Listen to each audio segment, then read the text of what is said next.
Hey guys, this is EJ Holland with the Wolverine.com, and we're back with another Michigan recruiting report, this time live from San Antonio, Texas, where the All-American Bowl is taking place.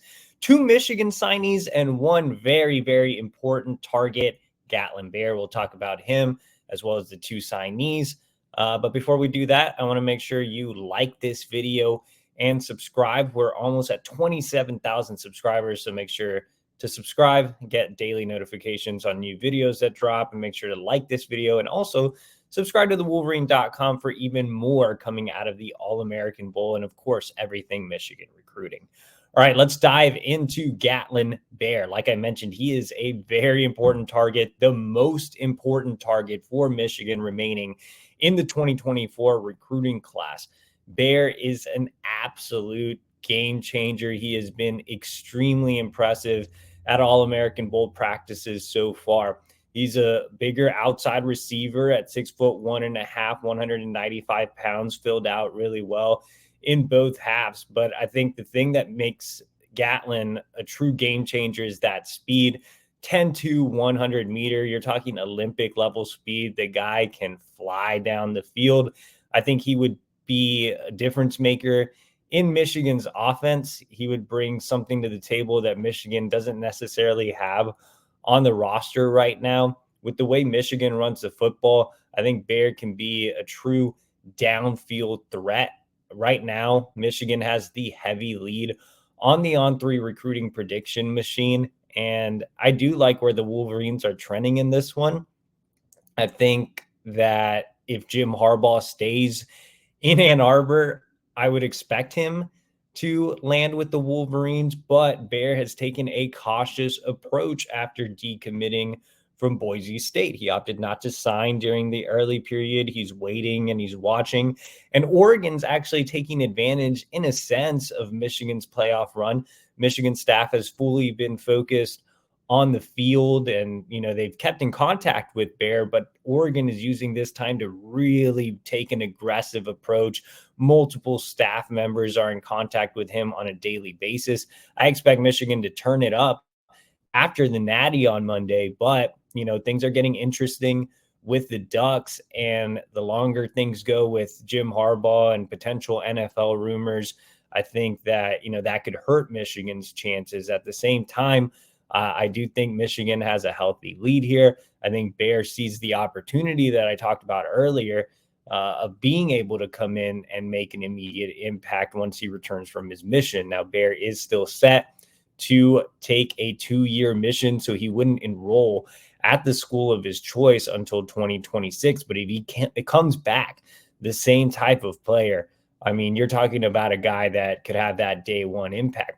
And when you look at Michigan specifically, Michigan, again, doesn't really have a guy like Bear on the roster, and they haven't been able to land a true game-changing vertical threat since Xavier Worthy, who obviously didn't even suit up for Michigan and ended up at Texas. So they've long desired a guy like Gatlin Bear. And so I think that's kind of where things stand, what I've been able to gather out here in San Antonio. But Bear's definitely looked the part. He's been extremely impressive and has racked up on 3 MVP honors from the practices.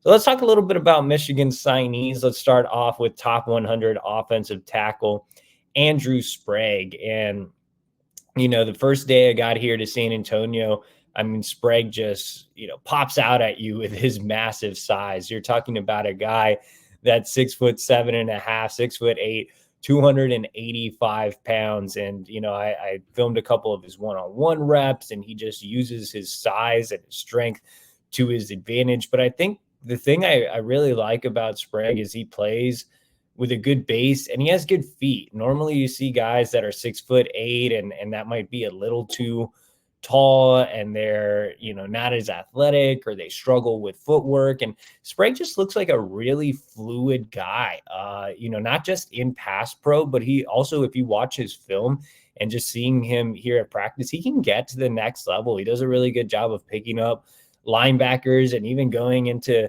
the defensive backfield and picking up safeties. But I think, again, the thing that's impressive about him is just the size, the brute strength. I mean, he's a mauler in the run game. He's really good in pass pro. And another thing that's also impressive about Sprague is the extension, using his length to his advantage. A lot of times, you have these high profile tackles that are built really well and have the length, but they don't necessarily know how to use it. And that's something that has to be taught at the next level. With Sprague, I think he does a really good job with extension and pass pro already.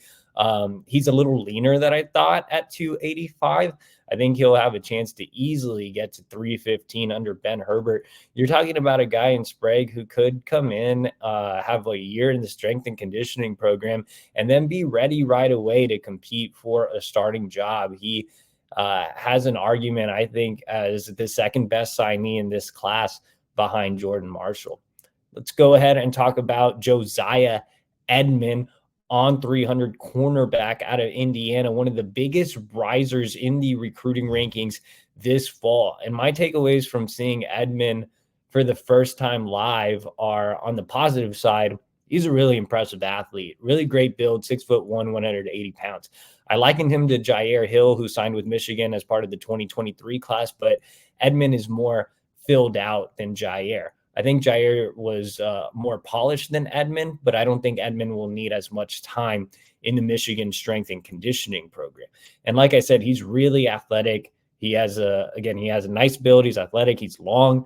He's a guy that wins a lot of his reps based on his athleticism and really good speed. I mean, he had some one-on-one battles with Gatlin Bear earlier today that were really competitive, and his speed and his athleticism allowed him to keep up with Bear, who again runs in the 10-2s. It's hard to cover a receiver one-on-one on an island, which is what Edmond did. He was in man coverage for a lot of the day against Bear, and he more than held his own. So that was extremely impressive. However, Edmond is still really raw from a technical standpoint. He's a guy that isn't going to need as much time in the strength and conditioning program, but he is going to need some time with Steve Clinkscale on the practice field. He can improve his footwork. He can definitely improve his back pedal. But once he's taught, right now he's more of an athlete playing corner. Once he's taught to actually play the corner position, I think he's going to be a big impact player at Michigan. It's a little unfortunate that he's not enrolling early, which was the expectation a couple of months ago.